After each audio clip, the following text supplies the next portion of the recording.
Hello, I'm Ciarán Lynch and welcome to OviCast, the Teagasc Sheep podcast. Each episode will bring you its insights, advice and technical updates for the sheep industry.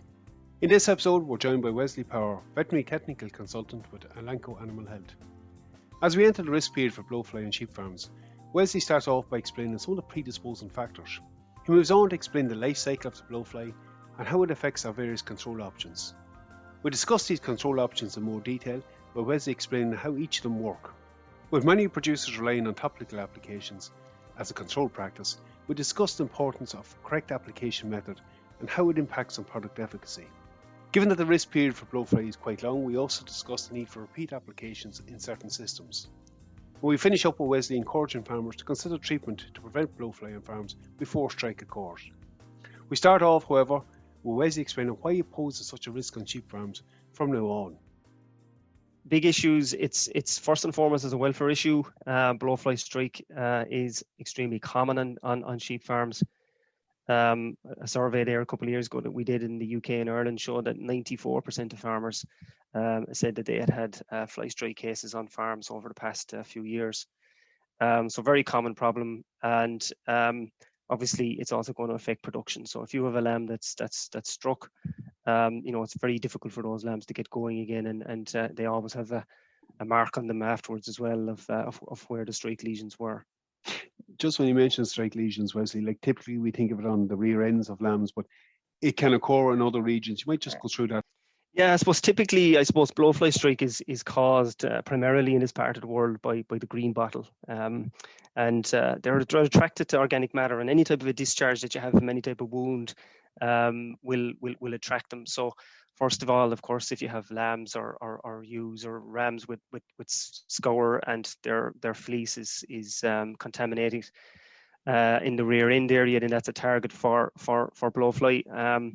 Other common areas, if you've got a lameness issue and foot rot on farms, because the products that we use to control the blowfly on farm doesn't get down to the feet. If you're not controlling foot rot, you will see lesions there and blowflies attacking or laying eggs there. Rams fighting can often have wounds on the head particularly, and we've seen a couple of cases where lesions on the head are discharging and they attract flies. And I suppose another thing is if an animal dies on farm, and just to remove that as quickly as possible from the farm, because that's a huge attraction for blowflies as well, Ciarán. Some of them other ones are possibly overlooked because they're just not as easy to see. But you touched on something else here, Wesley, and I think it's important. Like we'll discuss this certainly in more detail, but getting in early to treat is important because the discharge itself can actually increase the risk of strike within a flock. Yeah, absolutely. I mean, obviously you need to manage those wounds as quickly as possible. And the other thing, of course, would be to have a good control program for worms and coccidiosis on farm, just to make sure you're not getting the scours in the first place. Foot batting, obviously, very, very important, just to try to keep the issues with lameness on farm under control as well.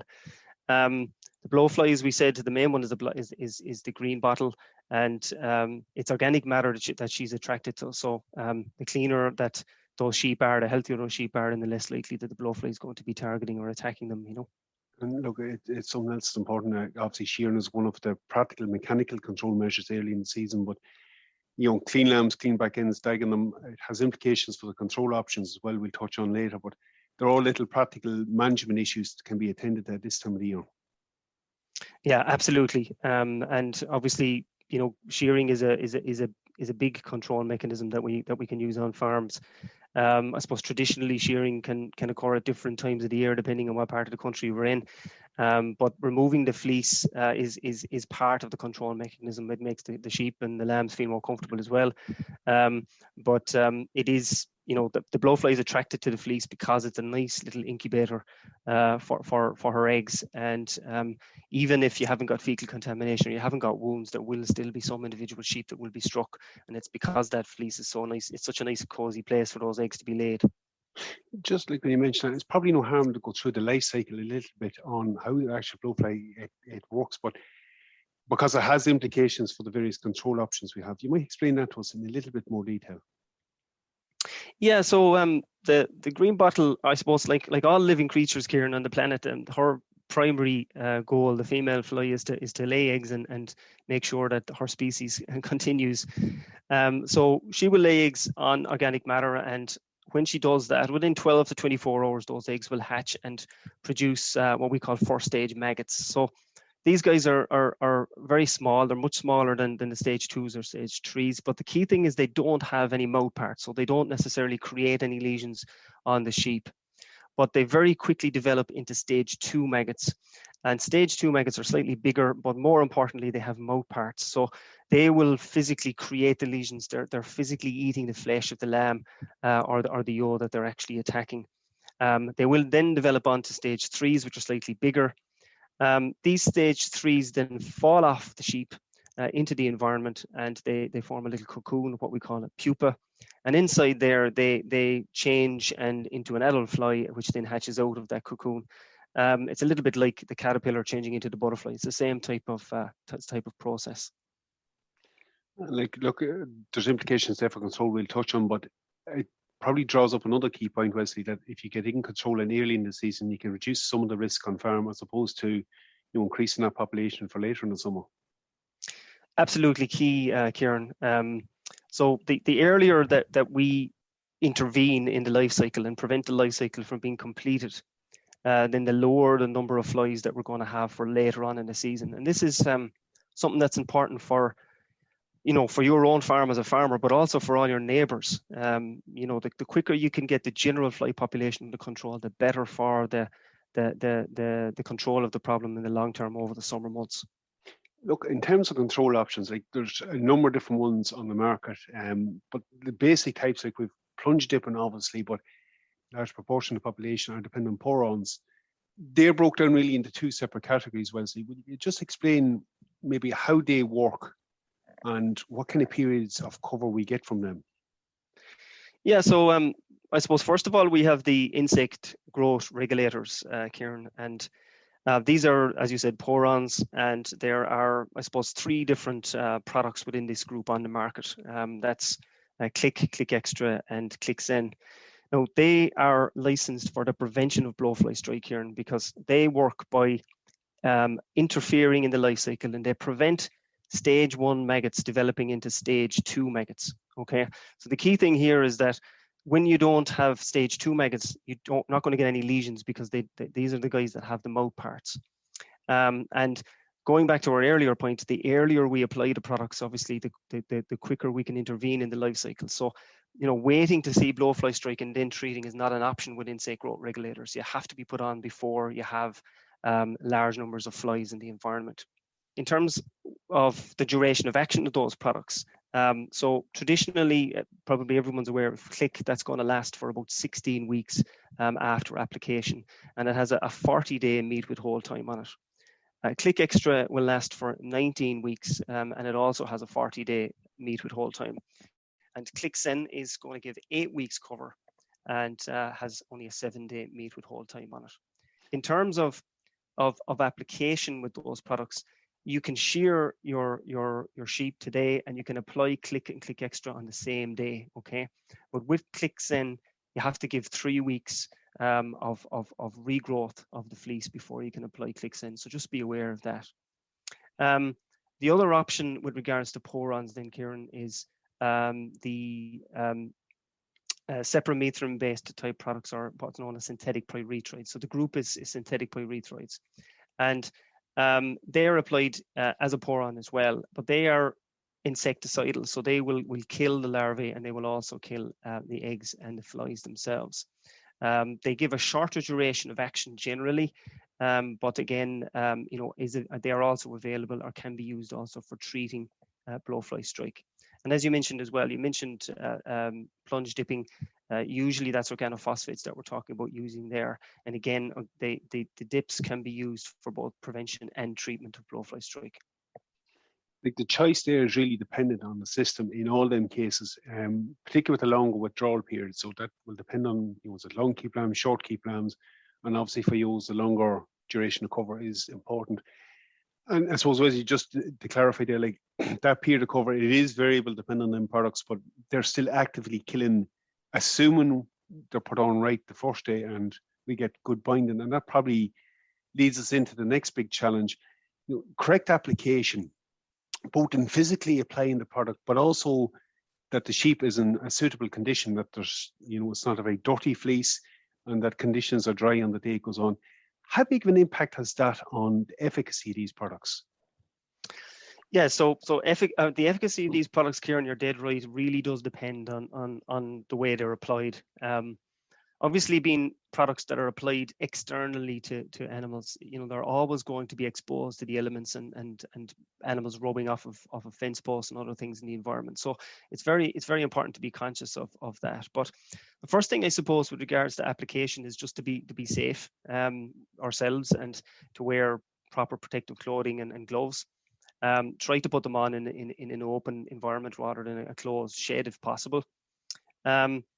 With regards to the insect growth regulators, the best way, or the recommended way to apply them is using what we call a 4-stroke technique. So if we take a 20 kilogram lamb as an example, the total dose of an insect growth regulator that we're going to need to apply to that lamb is 20 mLs.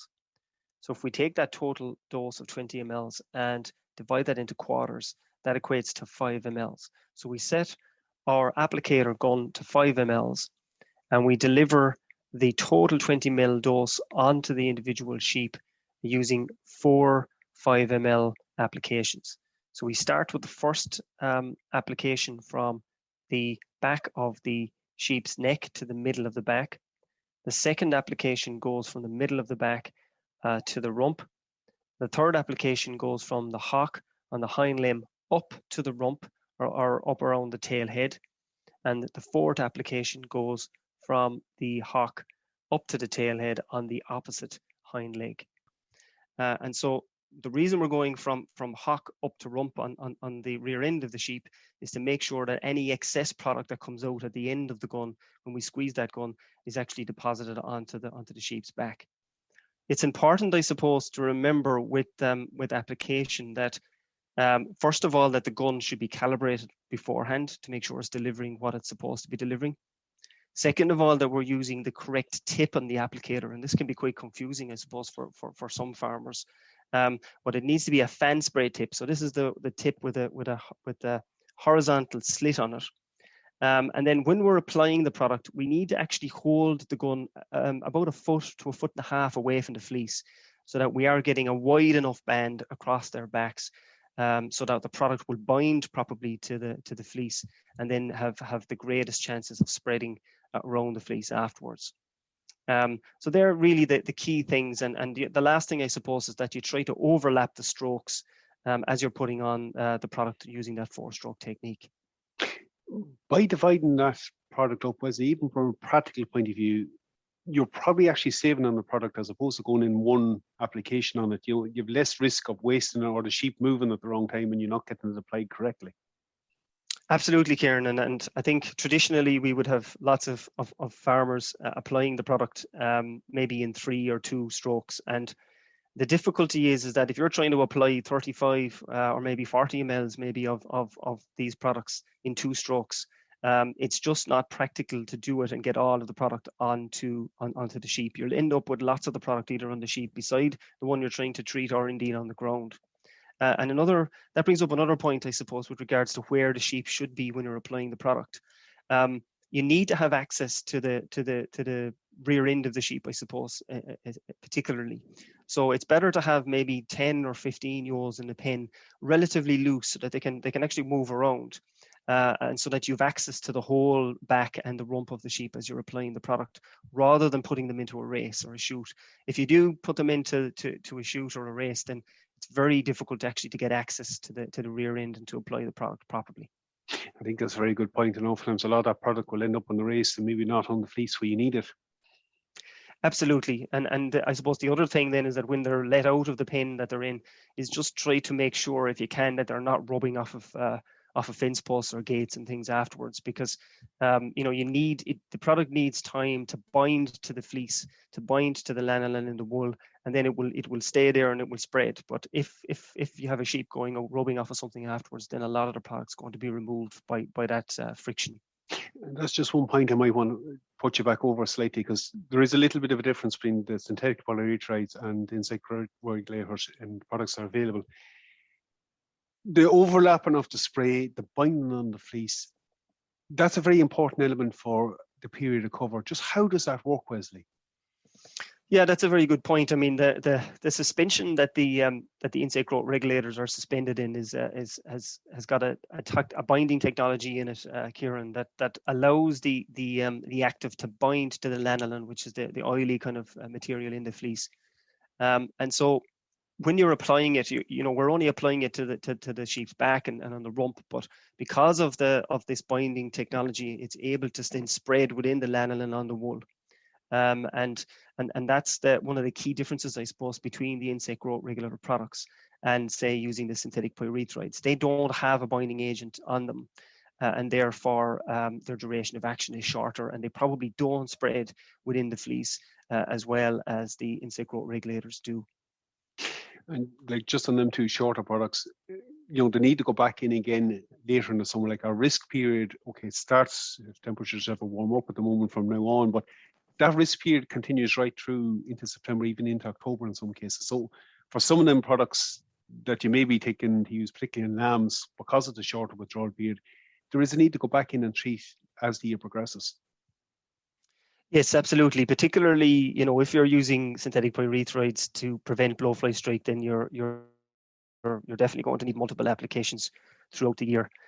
If you're using Clexen, which, as I said, has 8 weeks cover, again, that will need multiple applications. But there will be farming systems where you will need to use Clexen because the withdrawal period is only 7 days on the product. And I suppose the key thing is with the insect growth regulator range is that it gives flexibility to the farmer. And you're definitely 100% correct in that we have blowfly strike cases reported all the way up into October some years. So that's something that farmers do need to bear in mind. And look, it really has to match the system, and that will change during the year as replacements and longer keep animals are picked out. I suppose, Wesley, the key thing at the moment is actually get in and actively treat your lamb crop early with some of these products as opposed to letting strike occur. Absolutely. And so by applying early, as we said, we're preventing the blowfly cycle from taking place, the life cycle from taking place, and therefore we're reducing fly numbers. We're also applying the product to smaller weighted lambs, and therefore it's costing less per head, and therefore we're getting more bang for our buck. We do appreciate that it is practically more difficult to apply these products to smaller lambs. So really, I suppose it's difficult really to apply an insect growth regulator to any lamb that's less than 10 kilos. So ideally, they'd want to be at least that weight. But again, if you kind of organize it as a planned event and focus on the fact that this is the job you have to do today, you're more likely to do it correctly than if you're waiting for strike to occur and then trying to get on top of the problem afterwards. So planning it is really the key. Getting in as early as you possibly can, and as I said, economically that's going to cost you less because you're treating smaller lambs. I think they're very valid points for anyone out there. Listen, really good having you on today. Great insight on the whole subject, and thanks very much for your time. No problem, Ciarán. Thank you very much.